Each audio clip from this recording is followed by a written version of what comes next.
Lyon au programme. Le réveil lyonnais 4-0 face à Reims. Alors peut-être de dire que c'est relativisé par rapport à l'adversaire parce que les Rémois sont pas dans une phase extraordinaire, mais enfin tout de même. Pardon, c'est pas l'équipe qui a fait match nul au parc il y a 2 semaines? Si, mais enfin, alors. pour Reims cette année, c'est une équipe très moyenne. Ils ont viré leur coach là il y a quelques jours. Ils ont fait match nul au parc il y a 2 semaines ou pas? Ok, si tu veux. Oui, donc je sais pas. Je peux attendre. Non, mais en fait, c'est juste, je fais volontairement du forcing là-dessus. C'est à un moment, les commentaires, il faut savoir ce qu'on en fait. Moi, je veux bien. Très bien, ok. Oui, mais c'est aussi l'équipe qui a perdu chez elle contre Nantes il y a quelques jours aussi. Alors donc, prends la performance pour ce qu'elle est. Ils ont joué, évidemment que Reims, on a bien vu ce que c'était cette année. Ils leur collent 4-0. Il n'y a pas beaucoup d'équipes qui mettent des 4-0. Ce n'est pas le score qu'on voit le plus en championnat. Ils ont fait un bon match. Ça n'empêche pas qu'on peut regarder d'un petit peu plus près les performances des uns des autres dans les Lyonnais, de voir que Mikotadze, même s'il a mis le 4e but à la 90e, il a encore pas mal galéré dans ce match. Donc Lyon continue d'avoir ce problème à la pointe de l'attaque. Le truc positif, c'est Cherki. Par rapport à la séquence récente.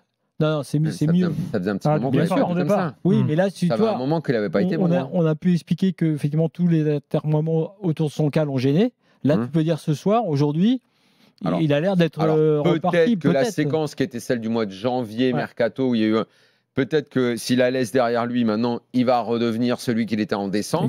On sera content. On a vu quand même que Almada, c'est franchement, j'ai l'impression que c'est un vrai bon joueur. Donc, s'ils arrivent à l'exploiter également, à tous les faire jouer ensemble, c'est très bon.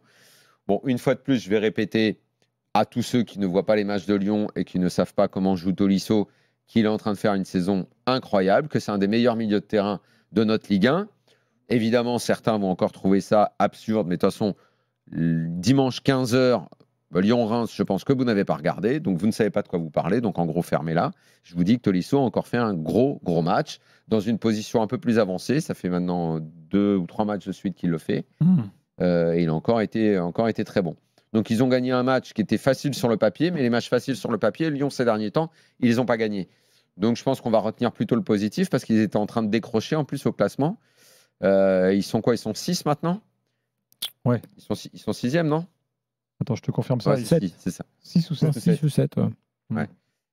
En tout cas, ils reviennent dans le game. Ils sont de retour parce qu'ils profitent de dérapage de Lille, de Monaco qui a perdu également. Ça leur permet de prendre 3 points sur ces équipes-là. Mais à un moment, il va falloir faire une grosse série pour pouvoir réellement recoller et prétendre.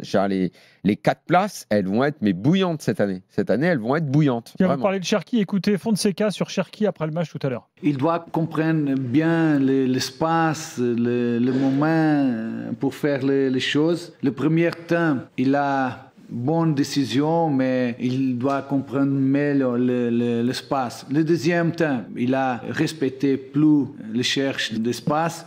Il a fait très bien. Un joueur sur le dernier moment de l'attaque est très très fort, très très fort.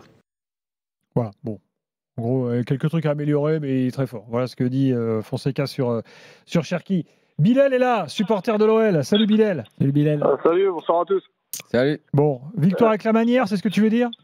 Ouais, non, je suis d'accord. Pour victoire avec la manière. Après, comme l'a dit Daniel, se concentrer un petit peu sur les individualités. Pour moi, Cherki, d'accord, je suis satisfait.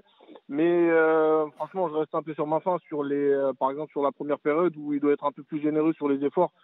Il lâche beaucoup trop. Contrairement à Noama qui revient aider la défense, Cherki, c'est vraiment limité dans ses courses. Vraiment, mais vraiment limité. Moi, je suis d'accord avec toi. Et si tu joues une équipe qui attaque, tu peux être sûr que les équipes vont attaquer de son côté, en fait, à chaque fois. Elles vont creuser de ce côté-là. Et c'est vraiment l'inverse, par exemple, de Almada qui venait de rentrer. Après, voilà, il a de quoi être généreux parce qu'il vient de rentrer. Mais Almada, je trouve qu'il va plus aider la défense que Cherki. Après, voilà, offensivement, comme l'a dit l'entraîneur, Fonseca. C'est Almada, c'est pas Amada. Non, Almada, c'est ce que j'ai dit. Almada.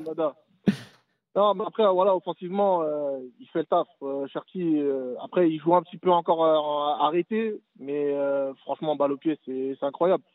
Mais voilà, je reste encore un peu sur ma faim sur les efforts aider la défense, puisqu'on va vraiment en avoir besoin, parce qu'il faut assurer une série de victoires. Et en plus, là, je suis d'accord avec toi sur Cherki, sur aider la défense. En fait, les 2 points que tu as évoqués, c'est 2 points que Pierre Sage a évoqués avant que Cherki ne réexplose, on va dire, et joue correctement. C'est 1, les efforts défensifs, classiques pour tous ces joueurs-là, tu as raison.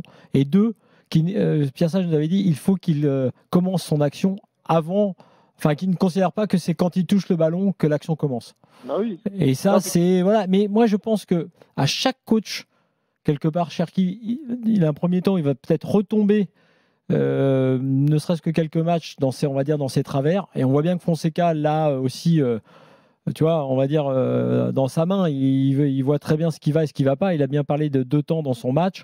Bon ben voilà, si Fonseca a le même regard, oui, c'est pour ça, et c'est pour ça que si Fonseca a le même regard précis, on va dire, et attentif sur ces défauts-là dès le début avec Cherki, bah, nul doute que Cherki va les corriger parce qu'il sait le faire.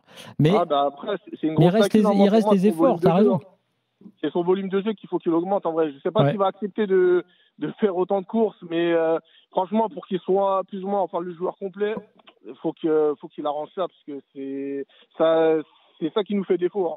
Ça, on l'a bien vu que Noama, quand ils n'arrêtaient pas de changer à un moment, Noama il allait à gauche, à un moment il allait à droite, et ils attaquent du côté où il y a Cherki qui peine à redescendre en vrai.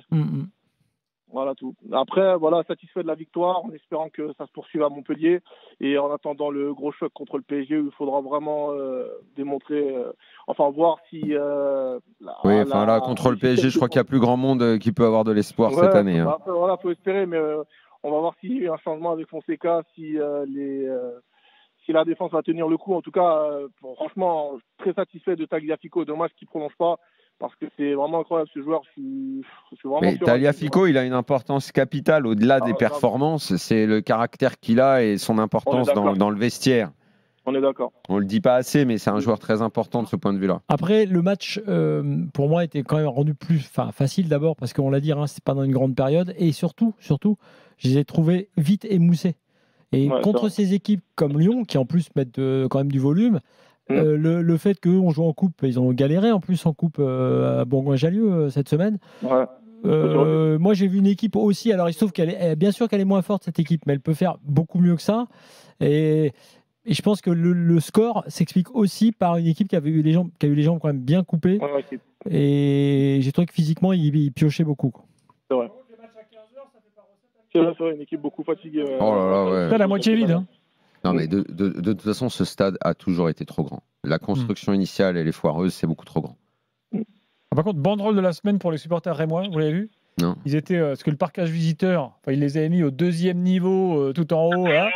Donc, ils ont déployé une banderole. Au moins d'ici, on ne verra pas le match pourri de notre équipe. Alors, en gros, votre parquage, il est nul, et en plus, notre équipe est nulle. Rappelons quand même la nouvelle réserve. Ah oui, posée par les clubs laquais. Donc, alors je vous raconte ça parce que Reims a déposé une réserve sur les conditions Toulouse l'avait fait. Pour la qualification d'Almada, dont on parlait. Je rappelle que le champion du monde argentin a été prêté gratuitement par Botafogo, club appartenant aussi à la Galaxy Textor. Toulouse l'avait fait, mais Toulouse a été débouté par la commission des compétitions de la Ligue. Donc là, c'est Reims qui le fait, ça va donner le même résultat. Donc c'est un peu ridicule. Oui, mais sauf qu'ils le font, on a bien compris pourquoi. Et tu auras quand même noté que la semaine dernière, Marseille ne l'a pas fait. Tu veux dire, c'est suite au déclat de Textor sur le foot français et tout, on lui rend un peu la monnaie de sa pièce ? Marseille l'a pas fait. Marseill l'a pas fait. Donc qui l'a fait ? Toulouse et Reims jusqu'à présent. Et qui sont Toulouse et Reims ? Les clubs laquais. Voilà. Donc, tu as le maître du... Comment on appelle ça, là ? Tu sais, là où on met tous les chiens, là, comment ça s'appelle ? Le chenil. Voilà. Et tu as tous les caniches là-dedans. Spécialité caniche de la Ligue 1. Tu étais très sur les animaux, toi. Ouais.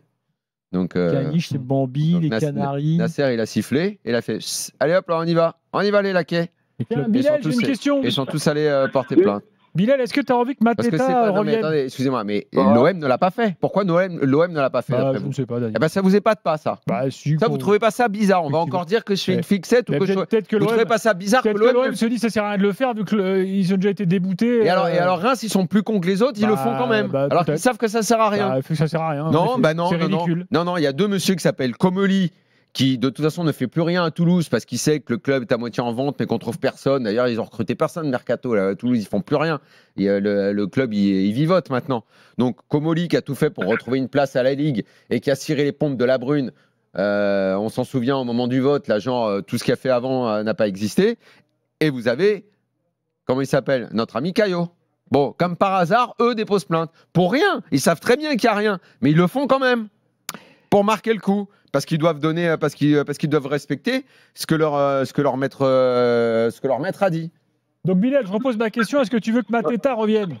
Moi, je serais pour, hein, vu que... Parce que Textor aimerait le faire venir de Crystal Palace cet été. Ouais, c'est une info qui vient d'Angleterre.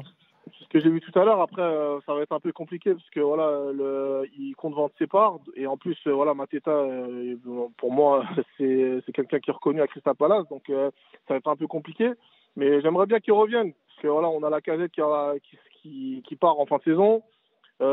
Pour moi, Mateta, c'est solide physiquement. Franchement, on juste à voir son corps. C'est plus Mateta d'il y a quelques temps, il y a quelques années, quand il est passé par là. Ce qui se passe souvent à Lyon, on laisse souvent partir des joueurs. Et ensuite, quand on les retrouve, soit on les retrouve ou soit ils pètent ailleurs. Donc, c'est souvent comme ça que ça se passe avec Lyon. Donc, moi, en tout cas, de mon côté, j'aimerais bien qu'ils reviennent. Merci Bilal, salut. Merci à vous, très bonne soirée à vous. À bientôt.